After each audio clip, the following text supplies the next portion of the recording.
Hi, I'm making a game about a sad Mars rover, and I have been for a whole year now. Kind of. Sort of. Well, I started it like 18 months ago, and then I did like 6 months worth of work, and then I released it, and I thought I was done, and I took a 6 months break, and then decided I wasn't done. But you're not here for my life story. If you were, my autobiography would have sold better, and my agent would call me back. But the point is, I started uploading devlogs in December 2023. So I thought, why not take a look back at the year and see what I've managed to do. Barely managed to do, just scraped by really, fumbled my way through. So if you're making a game about a sad Mars rover, firstly that's copyright infringement, my lawyers will be on the phone to you, but you need a sad Mars rover. This is Perry, or at least this was the prototype model for Perry. Had cameras on it so that you could see through and it would be like a sim and you're controlling it from mission control. That turned out to be a bit nauseating, so that doesn't stick around, but for now this is Perry, and Perry can't move. So let's make Perry move. I wanted this game to have a sci-fi aesthetic, and I didn't want any of those clumsy wheels, if only because I didn't know how to program wheels. So instead, Perry's going to hover. To do this, I fire rays down from each corner of Perry's model, and that raycast will tell me how far from the ground Perry is. I then do some very clever maths that I still don't quite understand, to find out how much force to apply. The closer the point is to the ground, the more force is applied to push it away from the ground. Then I just need to add some sort of cap so it doesn't go too high, and bam, hovering. And then once you can hover, you need to move. So I added some forward force and some backward force, but that just looked a bit robotic and not in a good way. So I added some tilt, some torque, some pitch and yaw, some seesawing, some forwards and back. She leans forwards and backwards now when you move. It just makes it look more physicsy and realistic. And then we added some side to side pitch and yawing too. Maybe that is pitch and yaw. I don't know what the side to side one is. I added some leaning. Perry can lean now. And because of the way the hovering works, when she leans, the hover points get close to the ground and they push away. So actually she strafes. Quite slowly, but she strafes. But slowly strafing isn't the best solution. So to give you more control, I added a rotation. Perry will now spin left or right, and then you can drive forwards, as well as you know, strafing and all of that good stuff. And to complete Perry's movement, I wanted to give her some upward thrust. I wanted to give her a boost, so if you press spacebar, then Perry can do a bit of a fly into the air. So now Perry can move around, but the camera doesn't follow her. So welcome to Squishy's Guide to Super Basic White Girl Starbucks Basic Camera Controller. Patent pending. Step 1. Take an empty game object and add a new script called the Camera Controller. Step 2. In this script we need 2 lines. One to set our position to the player's position, and one to set our rotation to the player's rotation. Step 3. Position your camera as a child item of the new camera controller in a position where you can see the player. And that's it! Now you can drive around and the camera will follow. How easy is that? I also wanted Perry to be able to look up at the stars. Ah, isn't that sweet? I wanted Perry to be able to admire the view and not think about work all the time. I wanted this to be a character piece. I wanted you to be able to empathise with Perry and feel what she's feeling. And what she's feeling is wonder and amazement. Remember, she's brand new. She's just been turned on. She's naive. She's sweet. So she wants to look up at the stars. And I want you, the player, to be able to look up at the stars as well. So you can look up. If you hold shift, you look up. All this does is just tilts the camera up towards a certain point. And then if you're not holding the look up button, then it tilts it back down. Easy. So once we had the basics down, it's time to start making this into a game. Firstly, Perry is on a distant planet, and this planet isn't the nicest environment, so I added some storms to push her around. These storms will apply a force in a given direction, and then I fire a raycast in the opposite direction. So if Perry is being blown easterly, then I will send a raycast out to the west. This will check if there is anything next to Perry. If there is, then Perry's hiding behind something, and so we don't apply the storm force. This makes it feel like Perry is being blown by the wind and can hide for shelter. Next, we need to wonder about why we're on the planet.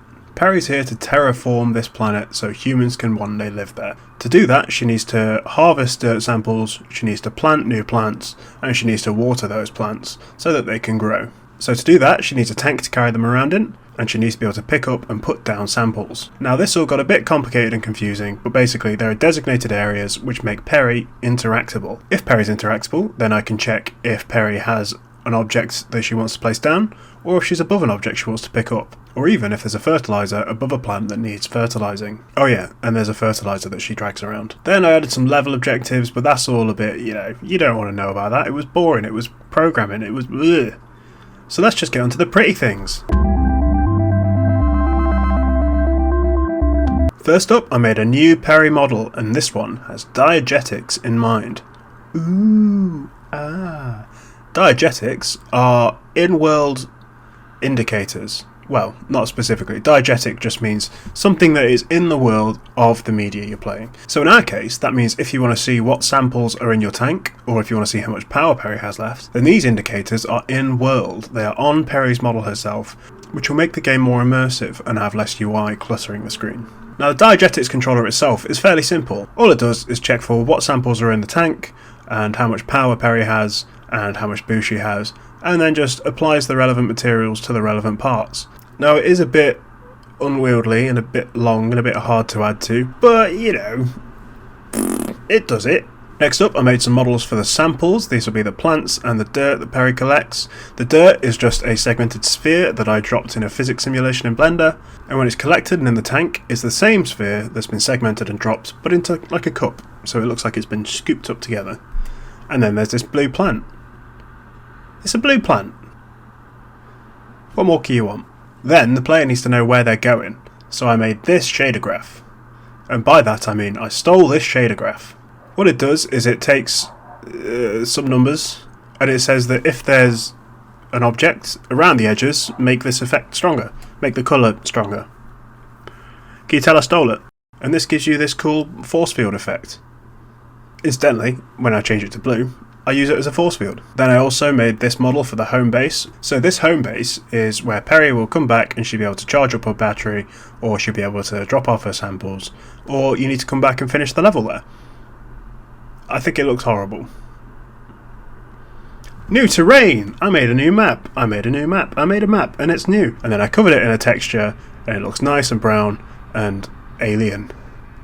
And that, with a new skybox and some other tweaks, meant in the space of a week we went from this to this.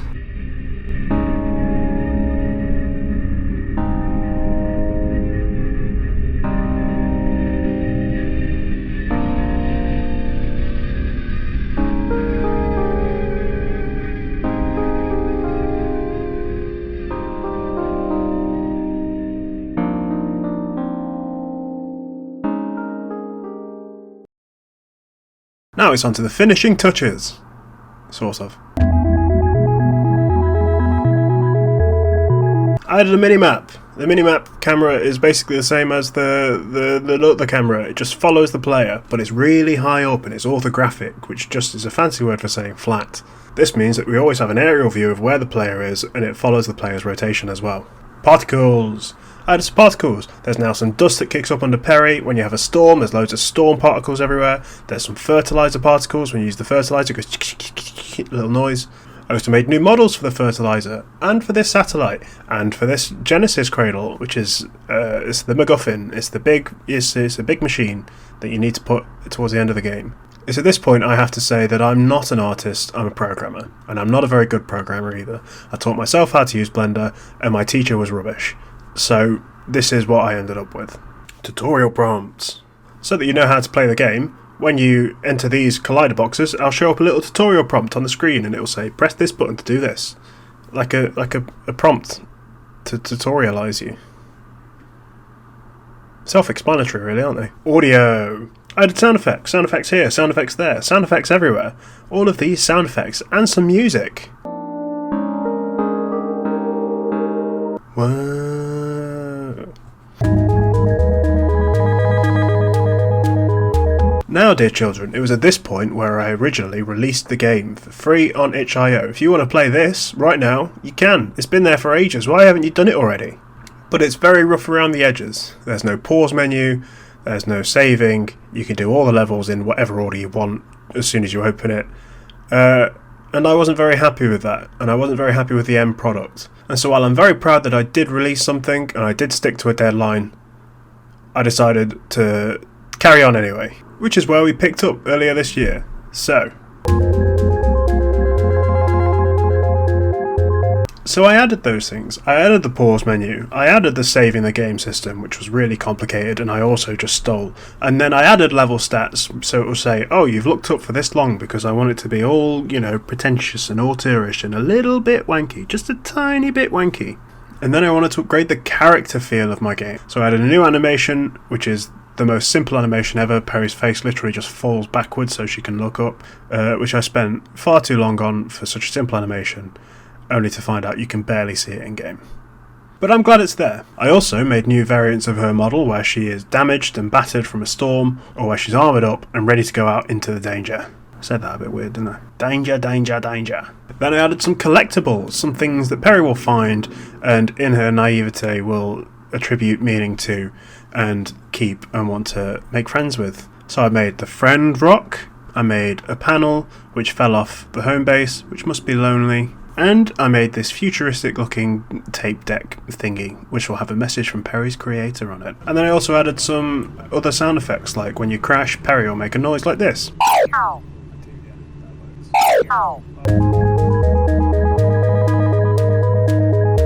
And then it was on to making the game a bit more game-like. I put in controller support so you could play it on a controller now. I tweaked the movement so it felt more fun. Oh yeah, then I made an entirely new map from scratch. New textures, new rocks, new areas, new jumping puzzles. It's all new and it's all fun, and I feel like it looks better, sort of. I still need to sort out the far-off mountainy bits. But overall, much better. It's got, you know, creepy caves that you can use your headlights to fly through. It's got big rock formations that will get in your way, and you can hide behind some of the rocks in a storm. And I just feel like overall it just feels more alive. And then it's on to some more of the, you know, finishing touches. We've got new UI, so all the pause menus look better, all of the levels select, the settings all work. You change the audio specifically for music, or for sound effects, or for machine noises. And then I changed the minimap. I got rid of it. Yeah, get out of here, minimap. We don't need you. I changed it to have onboard cameras. Remember at the start I wanted to have cameras on Perry so it looked like you were controlling her remotely. Well, that was a bit nauseating, but I like the way it looks. So now we've got little onboard cameras that you can switch with the arrow keys. So you could be looking out the left, out the right, or straight ahead, and it should help you navigate some more of the tricky boulder fields or the jumping bits. And then when you finish the level, I wanted there to be transcripts, which is like, I wanted Perry to send an email, really. So when she finishes doing a mission, you finish playing a level, Perry will send off an email saying, oh, this was my mission, I did it, it went really well, I crashed quite a lot though. And that's quite complicated to set up, but it's just about working out, I think. I've written all the code for it and then not tested it, because everybody knows that's the sensible way to do things. So let's not dwell on it. Hub World. The Hub World I started making last month, and it's nearly ready now. I've made this model for the interior where you can fly over to different areas and look at your collectibles or look at the mission select screen, and I've decorated it. You've got a big screen in the middle and you've got little plinths to put your collectibles on. And so you'll be able to fly up to the level select screen, choose your level, fly out into the world, do your mission, come back, you're in the Hub World again. And that's where I'm up to right now. It's getting there. We're not far off, I hope, he says. We'll see. I think in a few months we might actually be close to releasing. And hopefully, if Steam have determined I'm not some sort of tax evader or international threats by the time this video goes live, there's a Steam page. Isn't that crazy? And if there's not a Steam page, then blame Steam.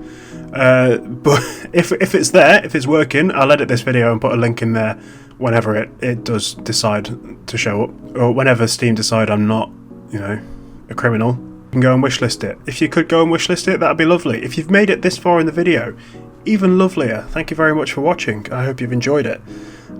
Consider sticking around. You can watch some of the older videos if you want.